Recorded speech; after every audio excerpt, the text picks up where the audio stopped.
কালিম্পং ডিস্ট্রিক্টে সবচেয়ে ভাইরালতম জায়গা হচ্ছে ডাবলিং ভিউ পয়েন্ট স্কাইওয়াক। আমি এখন গেটের সামনে দাঁড়িয়ে আছি। গেটের সামনে অনেক ট্যুরিজমের গাড়ি রয়েছে পার্কিং করা।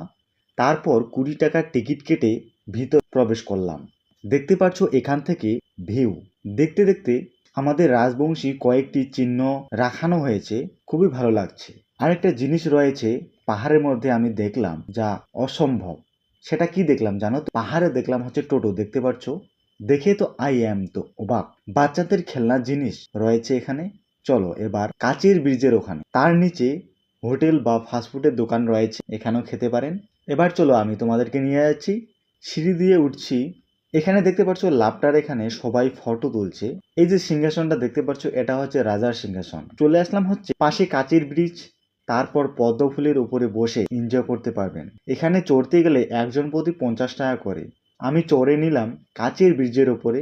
যেহেতু আমার কাছে এত টাকা নেই বল, তার জন্য চললাম না। ভাইরে ভাই, এত পোস্ট আমি তো খুঁজে পাচ্ছি না। এখান থেকে পাহাড়ের ভিউ 360 ডিগ্রি দেখা যায়।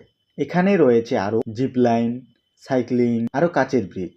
এখানে 2টি কাচের ব্রিজ রয়েছে। এখান থেকে কাঞ্চনজঙ্ঘা পর্বতমালা, নাথুলা অসাধারণ দৃশ্য দেখা যায়।